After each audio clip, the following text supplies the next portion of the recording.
오늘 하나님께 주신 말씀은 시편 104편 1절부터 18절까지 말씀인데 1절부터 13절까지만 말씀 봉독하도록 하겠습니다. 제가 하나님 말씀 읽겠습니다. 내 영혼아 여호와를 송축하라.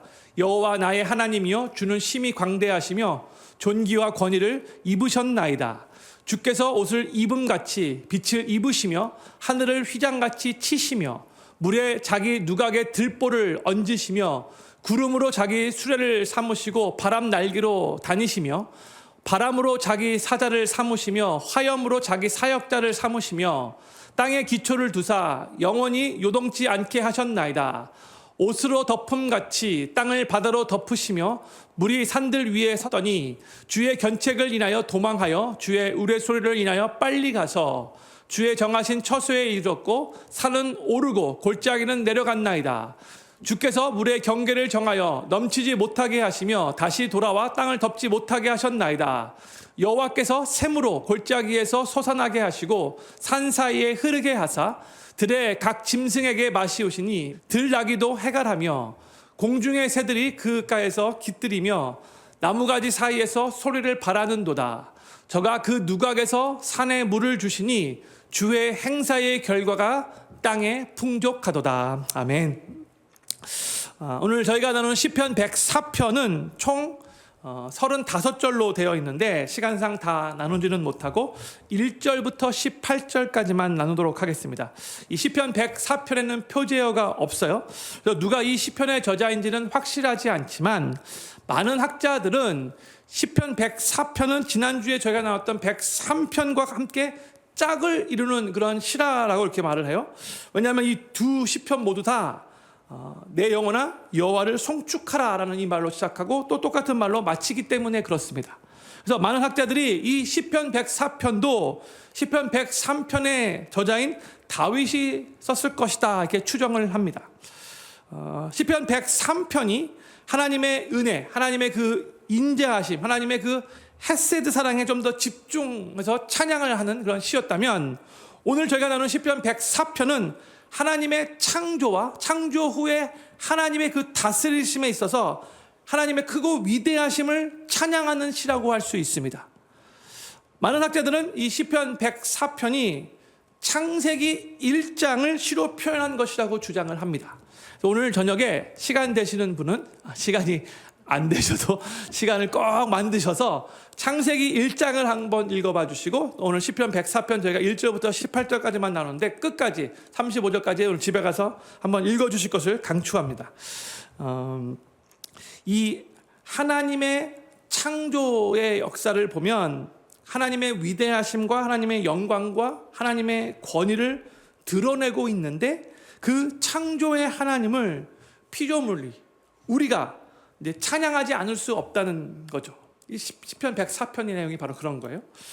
이 시편 104편은 지난주에 저희가 나눈 시편 103편과 마찬가지로 시작과 끝이 내 영혼아 여호와를 송축하라라고 자기 자신에게 명령을 하고 있는데 이 송축이라는 그 뜻은 이제 지난주 설교를 잘 기억해 주시면 좋을 것 같고 제가 또 그대로 나누지 않을게요.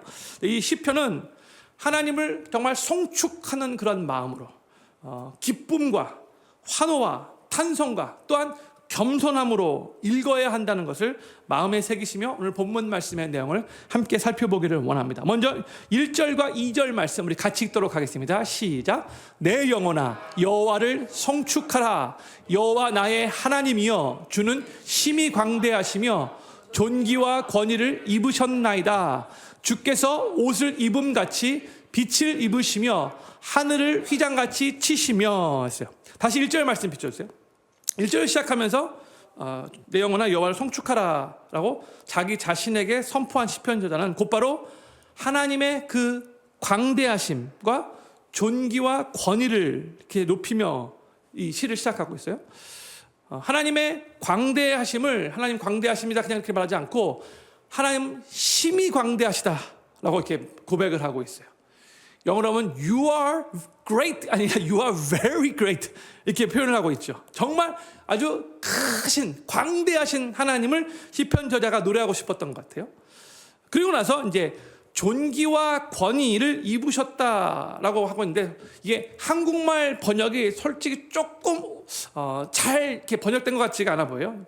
영어로 보면 splendor and majesty라고 이렇게 번역되었죠. 그러니까 하나님의 빛나는 광채와 영광스러운 그 위엄을 뜻하는 거예요. 하나님은 엄청나게 광대하고 크고 위대하신 분이신데 그뿐만이 아니라 하나님은 정말 빛나는 광채와 같이 영광스러운 그런 위엄을 가지신 분이시다라고 이렇게 고백을 하고 있는 거예요. 그러니까 인간이 범접할 수 없는 하나님의 그 경이로우심과 그 어미하심과 영광스러움을 지금 찬양하고 있는 거죠. 2절 전반부를 보면은 하나님은 빛으로 옷을 입으셨다라고 이렇게 하고 있어요. 이 말은 하나님이 빛으로 두르시고 계신다라는 그런 의미인 거죠. 그러니까 하나님 어떻게 옷을 입으시겠습니까? 하나님은 그냥 빛으로 아주 영광스럽게 광채가 난다는 그런 뜻인 거예요. 그러니까 계속해서 지금 1절뿐만 아니라 2절에서도 빛나는 그 광채를 계속해서 또 반복적으로 표현하고 있어요. 또 이 2절 후반부에 보면은 하늘을 휘장같이 치시며 하고 있어요. 휘장은 텐트를 말하는 거예요. 사람들은 이제 이 텐트를 쳐서 그 텐트를 그때 그 당시 사람들은 자신의 집으로 이렇게 삼았는데 하나님은 그 하늘을 텐트처럼 치셔서 그 하늘을 하나님의 집으로 삼으신다고 이렇게 시적으로 표현하고 있는 거죠. 하나님은 어디나 계신 분이시라는 그런 의미인 거죠. 그렇죠? 그만큼 크신 분이시라는 거예요. 3절에서 시편자는 또 이렇게 표현합니다. 3절 말씀 같이 읽겠습니다. 시작. 몸에 자기 누각의 들보를 얹으시며 구름으로 자기 수레를 삼으시고 바람 날개로 다니시며. 지금 표현들이 자꾸 이제 시적인 표현이에요. 이게 너무 좀 시적인 표현이어서 이해하기가 쉽지 않은데 쉽게 말하자면 이런 거죠. 3절 전반부에 물에 자기 누각의 들보는 집을 만들 때 사용하고 있는 그 빔을 말하는 거죠. 들보. 그렇죠? 그 들보를 얹으시며, 이 표현은 사람들은 이제 땅 위에 자기들의 집을 짓지만 하나님은 물 위에 하나님의 집을 지으신다라는 그런 뜻이에요. 근데 물 위에 집을 지을 수 있나요? 뭘 의미하는 거예요? 저희들에게는 이게 많이 생소하지만 그 당시 유대인들에게는 이런 표현이 그리 생소한 게 아니래요. 물은 사람들이 통제할 수 없죠.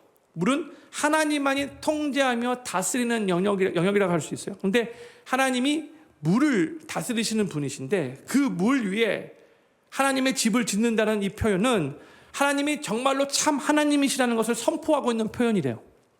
또 3절 후반부에는 하나님이 구름으로 자기 수레를 삼으시고 또 바람 날개로 다니신다 이렇게 표현을 하고 있어요. 그러니까 사람들은 부릴 수 없는 것들을 하나님은 자유자재로 이렇게 부리시고 계시고, 사람으로서는 사용할 수 없는 것들을 하나님은 너무나도 손쉽게 사용하시는 분이시라는 것을 이런 식으로 표현하고 있는 거예요. 그러니까 우리 하나님은 창조주 하나님으로서 우리 인간과는 감히 비교할 수도 견줄 수도 없는 아주 크고 위대하시고 광대하시고 존귀하시고 영광스러우시고 어미로우신 분이시라는 거죠. 인간과는 완전 다르다는 거예요. 하나님은 이러신 분이세요. 구름으로 수레를 삼으시고, 좀 손오광이 생각나긴 하는데 구름 타고 하나님이 막 자유자재로 이렇게 다니신다는 그런, 바람 날개로 다니시고, 그러니까 하나님은 어디나 정말 계실 곳이고 어디나 편안하게 계실 수 있는 그런 위대하신 분이시라는 것, 이런 식으로 표현하고 있는 거예요. 4절에서는 또 이렇게 고백합니다. 4절 말씀 같이 읽겠습니다. 시작. 바람으로 자기 사자를 삼으시며 화염으로 자기 사역자를 삼으시며. 또 시적인 표현이에요. 하나님은 바람을 사자로 삼으셨다. 여기서 사자는 메신저를 말하는 거죠. 하나님의 메시지를 전달하는 전달자로 바람을 삼으셨대요. 또한 화염으로, fire이죠, 그 불이죠.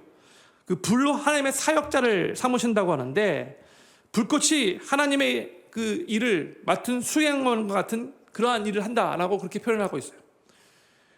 지금 사람들이 살고 있는 이 세상의 모습을 그대로 사용하면서, 그런데 하나님이 사용하시는 도구는 완전 사람이 사용한 도구와 다르다라고 표현을 하고 있는 거죠. 하나님이 손쉽게 사용하시는 이 모든 것들이, 바람 또한 불도 다 이 하나님의 위대하심, 하나님의 크고 광대하심, 하나님의 그 존귀와 권위를 드러내는 지금 도구로 표현되고 있는 거예요.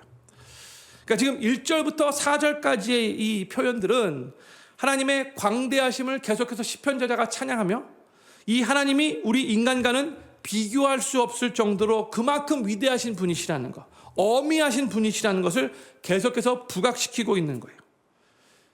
왜 시편 저자는 계속 하나님의 하나님 되심을, 이 하나님과 인간이 완전 다르신 분이시라는 것을 이렇게 부각시키며 하나님을 지금 높이고 있는 것인가? 왜냐? 그 이유는 무엇인가? 피조물인 우리 인간은 이 하나님을 하나님으로서 경외해야 하고 경배해야 하는데, 또한 하나님이 크고 위대하신 분이시기 때문에 우리 인간이 그 하나님을 다 이해할 수 없어서 왜 하나님 하시는 일이 그렇지? 이렇게 궁금할 때가 있지만, 하나님의 주권과 섭리를 그럼에도 불구하고 인정하며 어떠한 상황 속에서도 이 하나님을 찬양해야 한다는 그런 의미가 이 안에 담겨져 있는 거예요. 우리는 그 크신 하나님 다 우리가 이해할 수 없어요. 우리가 그 크신 하나님께 우리가 보여야 하는 반응은 하나님을 향한 경외심과 경배함이고요. 또 다 이해가 되지 않는 상황이라 할지라도 우리는 그 하나님을 찬양하기로 결심해야 한다는 거예요. 저는 필경교회 모든 성도님들이 하나님이 얼마나 광대하시고 얼마나 경이로우시고 얼마나 어미하시고 얼마나 영광스러운 분이신가를 매일의 삶 속에서 더욱더 많이 깨달으시기를 바라고, 그 크고 위대하시고 광대하시고 경이로우신 하나님을 우리 인간의 수준으로 생각하는 우를 범하지 않기를 바라요. 우리 인간과는 비교할 수도 없는 하나님을 온전히 경배하고 경외하며 어떠한 상황에서도 하나님을 찬양하고 높여드리는 삶을 살아가시게 되기를 우리 구주 예수님의 이름으로 간절히 축원합니다. 5절부터 9절은 하나님의 창조 질서의 안정성을, 질서 잡힘을 시적으로 또 표현하고 있는데, 먼저 5절 말씀을 같이 읽겠습니다. 5절 시작. 땅에 기초를 두사 영원히 요동치 않게 하셨나이다 했어요. 하나님께서 땅에 기초를 놓으셨는데 그 기초가 영원히 흔들리지 않게 잘 놓으셨다라는 그런 의미인 거죠. 우리 인간도 이제 어떤 건물, 빌딩을 짓기 위해서 먼저 땅에 그 기초, 파운데이션을 놓잖아요. 근데 그 기초, 파운데이션이 아무리 견고하고 탄탄하다 할지라도 이 인간이 만든 그 기초는 영원히 지속될 수가 없다는 거예요. 근데 우리 하나님은 영원한 그 기초를 처음부터 그렇게 세우셨다는 거죠. 견고하고 완전하게 하나님이 만드신 기초는 그렇게 우리가 신뢰할 수 있다는 그런 뜻이죠. 그러면서 이제 한 예로 하나님이 물과 땅을 나누신 내용을 이렇게 또 표현을 하고 있어요. 6절부터 8절까지의 말씀. 옷으로 덮음같이 땅을 바다로 덮으심에 물이 산들 위에 섰더니 주의 견책을 인하여 도망하여 주의 우레소리를 인하여 빨리 가서 주의 정하신 처소에 이르렀고 산은 오르고 골짜기는 내려갔나이다. 이게 지금 창세기 1장에 하나님께서 이게 땅과 물을 이렇게 딱 나누시는 그 장면을 이렇게 표현한 거래요. 다시 6절 비춰주세요. 처음에는 물이 다 땅을 덮고 있었고 또 심지어 깊은 바다가 산들을 덮고 있었지만 하나님께서는 이 땅과 바다를 이제 나누신 거예요. 그렇죠? 창세기 말씀에 그게 표현되어 있어요. 근데 이 7절의 표현이 참 재미있는 게 주의 견책을 인하여 물이 도망갔다 이렇게 표현을 하고 있어요. 그래서 빨리 주의 우레소리를 듣고 아주 그냥 썬더러스한 그런 소리를 듣고 빨리 도망갔다는 그런 표현을 하고 있어요. 견책은 이제 꾸짖었다, 책망했다라는 그런 의미잖아요. 근데 하나님께서 물을 꾸짖었다라고 이렇게 표현하고 있는 것은 그 당시 이 히브리인들, 이 유대인들은 바다가 그 물이 어떻게 이 사람들에게 그렇게 느껴졌는가를 우리들에게 알려주고 있는 거예요. 이 히브리인들은 항상 물과 바다는 이게 아주 위험한 존재로 여겼어요. 특히 이제 노아 시대에 홍수로 인해서 모든 것이 다 휩쓸려 갔잖아요. 물이 심판의 도구였잖아요. 그렇죠?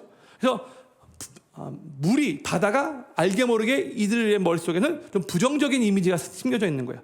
그래서 하나님이 말씀으로 이 땅과 바다를 이렇게 나누셨는데 이 시편 저자는 하나님께서 물을 견책하셔서 꾸짖으셔서 책망하셔서 물이 도망갔고 하나님의 그 우레 소리를 듣고 빨리 도망갔다고, 빨리 이렇게 나뉘었다라고 이렇게 표현을 하고 있는 거예요. 재밌게 표현한 거예요.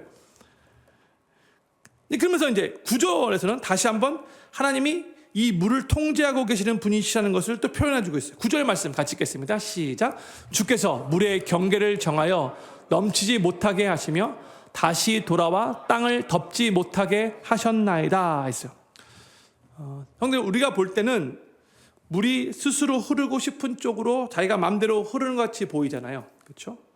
또 뭐 우연히 물이 흐르다가 어느 경계까지만 이제 흐르다가 딱 멈추는 것 같이 보이는데, 사실 여기 9절 말씀을 보면은 하나님께서 그 물의 흐름까지도 다 통제하는 분이시기에 하나님이 물을 그렇게 흐르게 하신 것이고, 또한 물의 경계를 정하여 그 경계 앞에서 여기까지만 흘러 했기 때문에 그 경계 앞에서 물이 멈췄다는 것을 이렇게 표현하고 있는 거예요.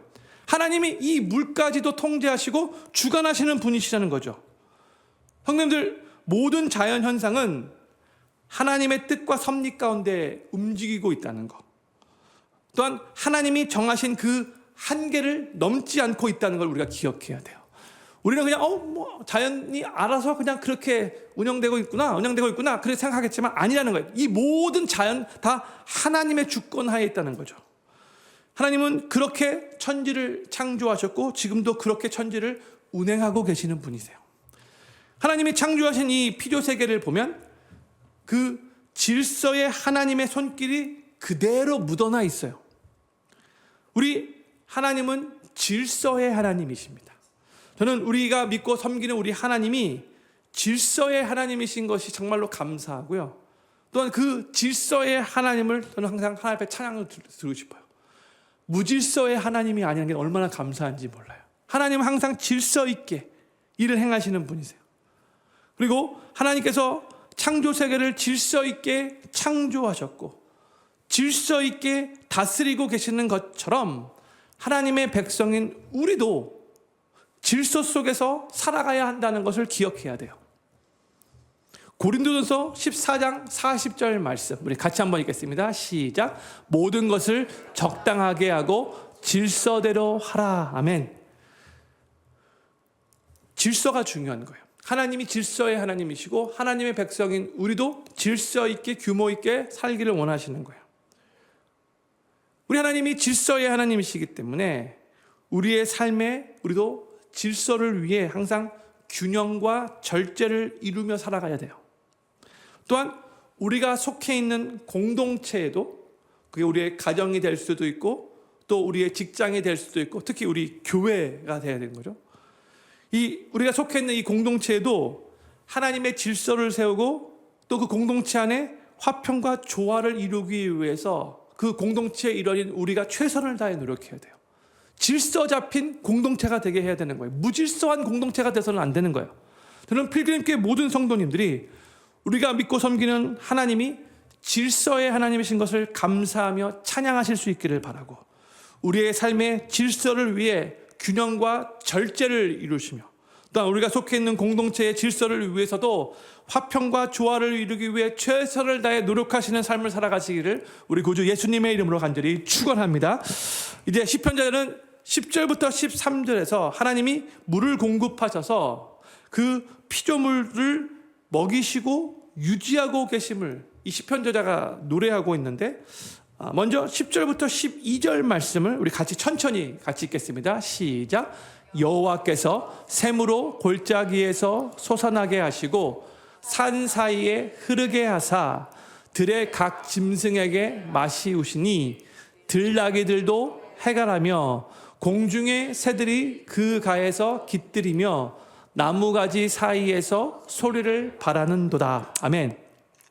여기 보면 시편 저자는 하나님이 창조하신 땅에 짐승들과 새들이 같이 아름답게 질서 있게 화목하게 거하는 그림을 그리고 있어요. 근데 10절 말씀 다시 보세요. 10절을 보면은 하나님께서 샘으로 골짜기에서 솟아나게 하신다고 표현하고 있죠. 그래서 산 사이마다 물을 흐르게 하신다라고 하고 있어요. 근데 이 주어가 지금 여호와께서 하나님이 일을 하신다는 거예요. 우연히 이 물이 수증기가 되어 구름으로 올라가가지고 구름에서 비가 내려가지고 그렇게 쭉 이렇게 모든 것들이 이루어지는 것 같이 보일 수 있겠지만 그 모든 것도 결국 하나님이 주관하고 계신다는 거죠. 주어가 하나님이에요. 여호와께서 그 일을 하시는 거예요.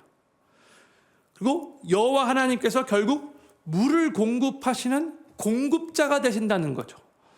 우리 하나님은 하나님이 창조하신 피조물들을 돌보시며 모든 필요를 채우시고 공급하시는 하나님이시라는 거예요. 비가 오지 않으면 모든 것이 다 말라 비틀어져 버리는, 마치 재앙과 같이 여겨지는 바로 그 가나안 땅에, 그 팔레스타인 땅에 하나님께서 때를 따라 물을 공급해 주시는 분이시라는 거죠. 하나님이 공급하시는 그 물로 인해서 먼저 1차적으로는 그 물 때문에 식물이 울창하게 우거지게 그렇게 계속해서 자라면서 11절 보면은 곳곳에 각종 들짐승과 이 들나귀들이 해갈한다고 그러고요. 12절을 보면은 공중의 새들도 깃들여 살게 된다고 시편 저자가 노래하고 있는 거예요. 하나님의 그 자연의 섭리를 찬양하고 있는 거죠. 우리 하나님은 이렇게 자연 전체가 조화롭게 유지되도록 모든 필요를 공급하시고 그 하나님의 섭리 가운데 아름답게 인도하시는 분이신 거예요. 그렇게 때에 따라 물을 공급해 주시는 하나님으로 인해서 시편 저자는 13절에서 이렇게 하나님을 찬양합니다. 13절 말씀 같이 읽겠습니다. 시작. 저가 그 누각에서 산에 물을 주시니 주의 행사의 결과가 땅에 풍족하도다. 아멘. 저 13절 빨간 줄만 우리 같이 한번 다시 읽겠습니다. 시작. 주의 행사의 결과가 땅에 풍족하도다. 아멘. 이 말씀은 하나님의 축복이 자연을 통해서 우리 인간들에게도 흘러가는 것을 의미하는 말씀이에요. 그렇죠?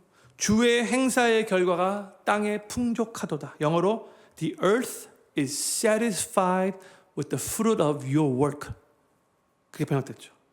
이게 히브리어 원어를 그대로 번역한 건데, 그러니까 다시 한국말로 조금 더 원어의 정확한 번역은 이렇게 땅이 하나님의 그 일의 열매로 만족해 한다라는 그런 뜻이에요. 그렇죠? 그리고 이 땅 안에는요, 이 땅에 살고 있는 우리 인간들도 포함되어 있어요.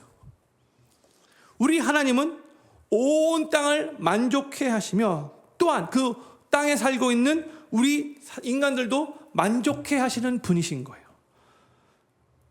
다윗이 시편 16편 11절에서 이렇게 고백을 했습니다. 우리 같이 읽겠습니다. 시작.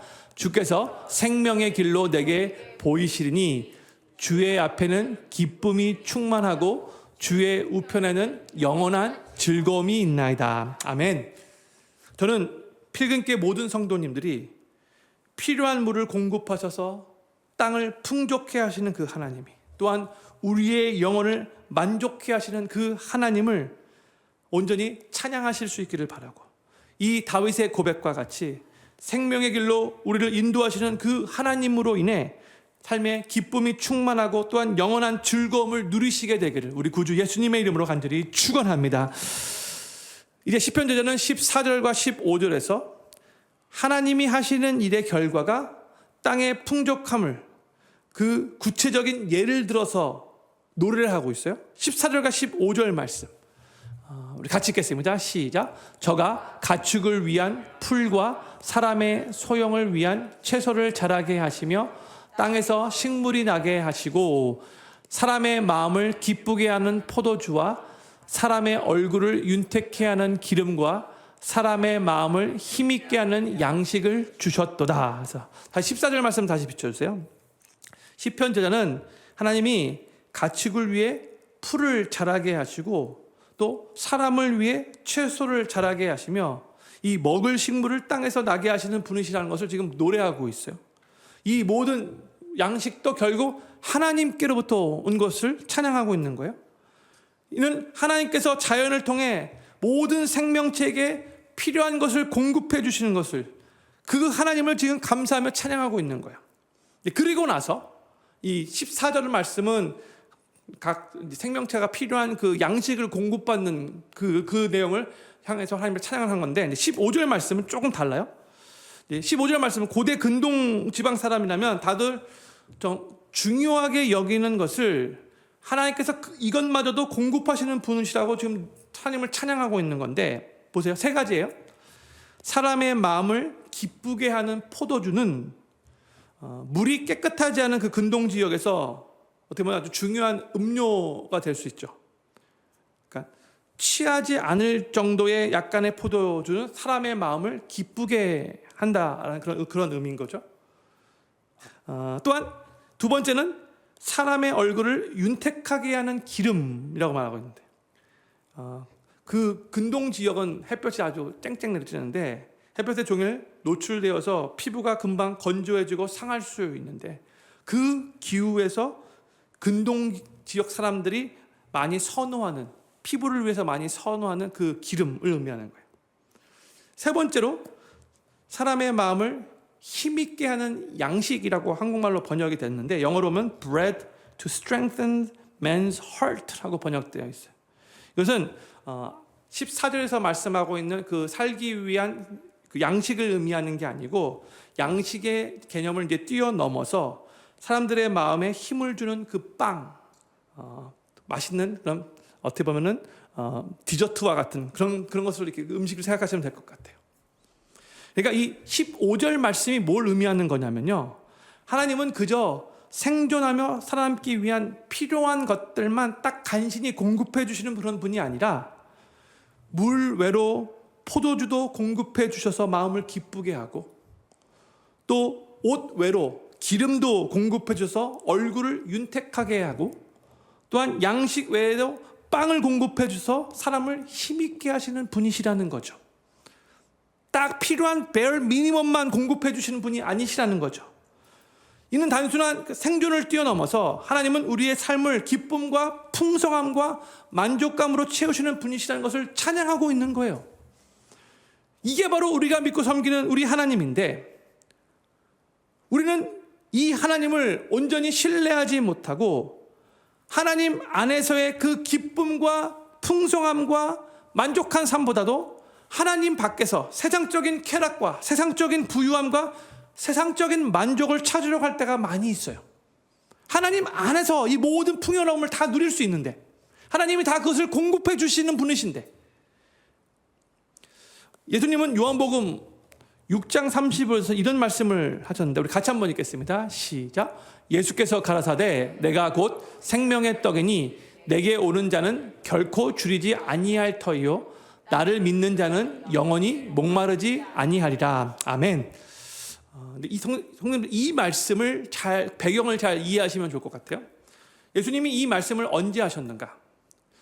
오병이어의 기적을 경험한 무리들이 그 예수님이 공급해 주시는 이 떡을 배불리 먹은 다음에, 그 다음에 이 예수님만 있으면 우리가 배불리 먹겠구나, 잘못된 동기로 예수님을 억지로 자신들의 임금을 삼으려고 했다라고 요한복음 6장에 나와 있거든요. 그 후에 예수님이 바로 그 무리들에게 하신 말씀이 바로 이 말씀이라는 걸 기억하시면 좋겠어요. 이 세상의 그 어떤 것도 우리를 완전히 만족시킬 수 없죠. 그렇지만 우리의 모든 필요를 채우시고 우리의 삶을 풍성케 하시며 우리의 영혼을 기쁨으로 인도하시는, 만족해 하시는 분이 계시는데, 그분이 바로 우리 예수님이신 거죠. 아멘이십니까? 아멘. 그렇기 때문에 우리는 우리 주님이 우리의 모든 필요를 공급해 주실 뿐만이 아니라 우리의 삶에 참된 기쁨과 만족함을 채우시는 분이시라는 것을, 그 주님을 더욱더 신뢰해야 하는 것이고, 세상의 물질적인 부요함보다도 예수님 안에서의 영적인 풍성함에 더 집중하면서 세상의 것으로 만족하려고 하지 말고 주님 안에서 참된 만족을 누리기 위해 최선을 다해 노력해야 된다는 거예요. 주님이 주시는 만족이 세상에 주는 만족보다 훨씬 더 좋다는 것을 믿어야 한다는 거죠. 세상적인 방법이 아니라 주님의 방법으로 충분히 기쁨과 풍요로움과 만족함을 누릴 수 있음을 믿어야 된다는 거예요. 사실 세상의 것은 일시적인 것이죠. 그 순간은 짜릿하게 좋을지 몰라도 결국 더 갈증나게 만들어요, 세상의 것은. 근데 우리 주님이 주신 것은 후회함이 없는 영원한 것인 것을 우리가 믿어야 한다는 거죠. 저는 필경교회 모든 성도님들이 우리 주님께서 우리의 삶을 참된 기쁨과 만족함으로 채우시는 분이시란 것을 신뢰하실 수 있기를 바라고, 세상의 일시적인 쾌락과 물질적인 부유함으로 만족하려고 하지 마시고 주님 안에서의 영원한 기쁨과 영적인 풍성함으로 참된 만족함을 누리시며 살아가시게 되기를 우리 구주 예수님의 이름으로 간절히 축원합니다. 이제 시편 저자는 16절부터 18절에서 하나님이 창조 세계를 조화롭게 질서 있게 다스리고 계심을 이렇게 또 노래하면서 찬양을 합니다. 16절부터 18절까지 말씀 천천히 같이 읽겠습니다. 시작. 여호와의 나무가 우택에 흡족함이요 곧 그의 심으신 레바논 백향목이로다. 새들이 그 속에 깃을 들이며 학은 잣나무로 집을 삼는도다. 높은 산들은 사냥을 위함이요 바위는 너구리의 피난처로다. 아멘. 되게 시적인 표현이에요. 여기 너구리가 나와가지고 많이 웃었어요. 요즘에 이 너구리가 우리 교회를 피난처로 삼고 있는 것 같아서 저는 속상하지만 하여튼 16절 말씀 나무들이 물을 흡족하게 공급받는다. 우택에 흡족함이요 물을 흡족하게 공급받으며 아름답게 잘 자라난다고 하면서 그 모습이 레바논 백향목과 같다라고 하고 있죠. 그러니까 최상의 나무로 잘 자랐다는 그런 의미를 이렇게 표현한 거예요. 그러면서 17절에서는 새들이 그 속에 깃을 들인다라고 하고 있고, 학은 또 그곳에 나무를 집으로 삼는다라고 하고 있어요. 그러니까 하나님이 내려주신 비를 받아서 잘 자란 그 나무들 속에서 보금자리를 두고 사는 크고 작은 새들의 모습을 그리고 있는 거예요. 그러면 18절에서는 하나님이 사냥을 위해 높은 산들을 두셨고 또 너구리가 피난처 삼을 수 있도록 이 바위를 두셨다라고 그렇게 하고 있죠. 모든 종류의 짐승들도 다 하나님의 돌보심 가운데 살아가고 있음을 이렇게 표현한 거예요. 이 16절부터 18절의 말씀은 땅의 모든 것들에 하나님의 손길이 닿지 않는 것이 없고 하나님의 그 다스림 아래 모든 것들이 풍족하고 평화롭고 질서 있게 살아가고 있는 모습을 그린 것입니다. 온갖 나무들과 동물들과 새들과 사람들이 다 함께 살아가고 있는데 다들 부족한 것이 없이 또 서로 싸우며 경쟁하는 것이 아니라 다 하나님 안에서 하나님이 공급해 주시는 것으로 만족함을 누리며 질서 있게 평화롭게 화목하게 잘 살아가고 있다는 거죠. 이게 바로 우리 하나님의 다스림을 온전히 받을 때에 나타나는 아주 건강하고 평화롭고 조화롭고 질서 있게 유지되는 그런 아름다운 모습들이에요. 하나님의 통치의 결과는 풍성한 열매를 낳으며 모든 존재가 하나님의 풍성케 하심과 기쁨과 평강과 질서 가운데 웃을 수 있게 합니다. 하나님은 창조 때에 그 위대하심과 존귀와 권위를 나타내셨고요. 이러한 모습은 하나님의 다스림을 온전히 받는 하나님의 나라를 통해서도 이제 나타나게 될 것이에요.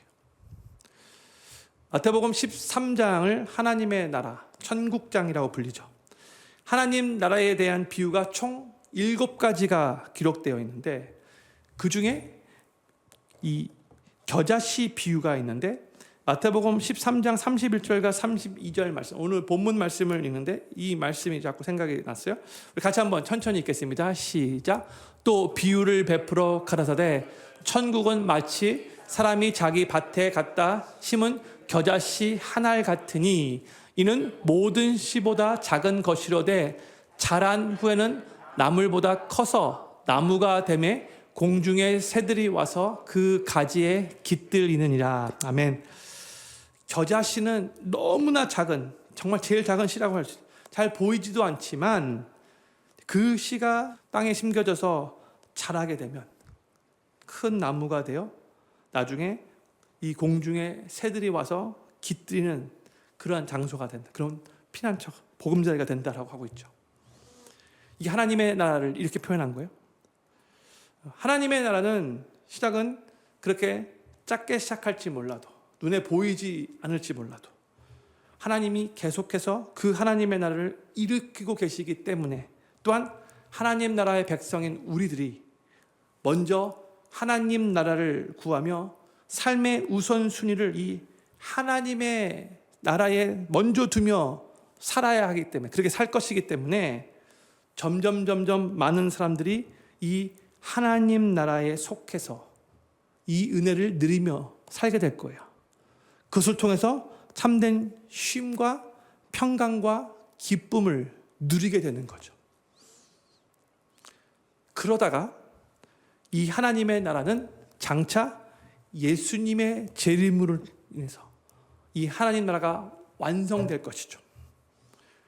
그리고 우리 모두는, 하나님 나라 백성 우리 모두는 영원한 그 하나님 나라에서, 그 천국에서 하나님 나라의 모든 좋은 것의 그 극치를 경험하며 영원히 살게 될 것이죠.